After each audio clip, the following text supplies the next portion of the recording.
कथेचं नाव आहे अपेक्षा. लेखक सुनील गोबुरे. अभिवाचन अनुराधा कर्वे. काका, माझं पुस्तक आलंय.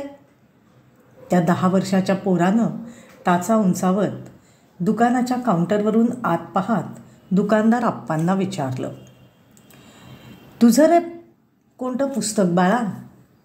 आप्पा कपाटात पुस्तकं लावता लावता त्याच्याकडे पाहत बोलले, ते नाही का अग्निपंख अब्दुल कलामांचं. मी गेल्या आठवड्यात आलतो ना, तुम्ही म्हणलं पुस्तक मागवतो म्हणून. त्या पोरानं शर्टच्या बाहीला आलेला घाम पुसत म्हटलं, अरे ते होय, ते मी मागवलं आहे बाळा पुण्यावरून. 2 दिवसात येईल. तुझा किंवा घरातला फोन नंबर असेल तर दे. पुस्तक आलं की मी फोन करतो तुला. आप्पा प्रेमानं त्या मुलाला म्हणाले. घरी फोन नाही, बाकडे फोन हाय. तो कोल्हापूरला कारखान्यात कामाला हाय. घरात फोन नाही, पण मी शाळेला इथनंच जातो रोज. 2 दिवसांनी विचारून जाईन.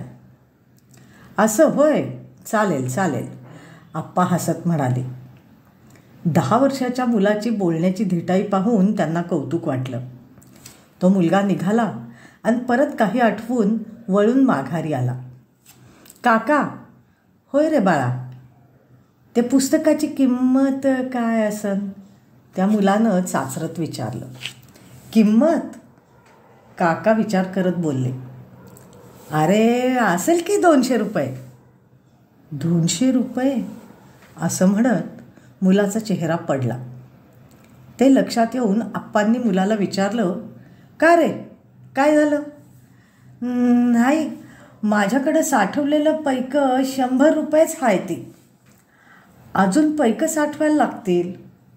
राहू द्या, नका मागू आत्ताच पुस्तक. असं म्हणत तो मुलगा आपलं दप्तर पाठीवर टाकून निघाला. तेवढ्यात आप्पांनी त्याला हाक देऊन परत बोलावलं. बाळा, नाव काय तुझं? सिद्धू. तसं नाव सिद्धनाथ हाय, पर समधे मला सिद्धूच म्हणतात. बरं, मग सिद्धू, तुला पुस्तकं वाचायची आवड आहे ना? होय, लय आवडतंय मला पुस्तक वाचायला. जे मिळेल ते वाचतो. आणि शाळेव्यतिरिक्त काय करतो? शाळा सुटल्यावर दुपारी कामाला जातो आडके शेठच्या शेतावर.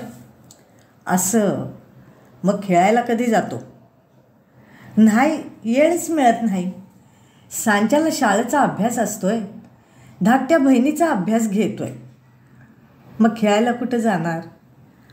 आप्पांच्या मनाला चटका बसला. जेमतेम 10 वर्षाचं पोर, याचं सारं बालपणच जबाबदारीच्या आगीत होरपळत आहे. त्यांनी काही विचार केला आणि ठामपणाने म्हणाले, हे बघ सिद्धू, उद्यापासून एक काम कर. शाळा झाल्यावर जेवण करून तू शेतात न जाता इथं दुकानात येत जा. इथं मागे जी आमची साठवणीची खोली आहे तिथं बसून तुझा अभ्यास पुरा करत जा. मग तुला दुकानातलं जे आवडेल ते पुस्तक घेऊन तिथेच वाचत बस. संध्याकाळी 5 वाजता तुझी सुट्टी. मग चांगलं 2 तास मित्रांसोबत खेळत जा. इथं असताना तुला जमेल तेव्हा इथं दुकानात येऊन मदत केलीस तरी चालेल. पण पुस्तक वाचन, अभ्यास आणि खेळणं हे मात्र रोज व्हायलाच पाहिजे. आणि हो, तू कुठलं पुस्तक वाचलंस ते मी रोज विचारणार बरं का तुला, आप्पा हसत म्हणाले. सिद्धू हबकल्याप्रमाणे केवळ ऐकत होता. त्याच्या तोंडून शब्दच फुटत नव्हता. आप्पा पुढं म्हणाले, अरे हे सारं जर तू रोज केलंस तर तुला शेतात कामाला जाऊन जेवढे पैसे मिळतात ना, तेवढे मी तुला आठवड्याला देत जाईन. म्हणजे तुला बिनघोरपणे इथं बसून पुस्तकं वाचता येतील. काय? सिद्धूनं टाच उचलून काकांना विचारलं. खरंच काका?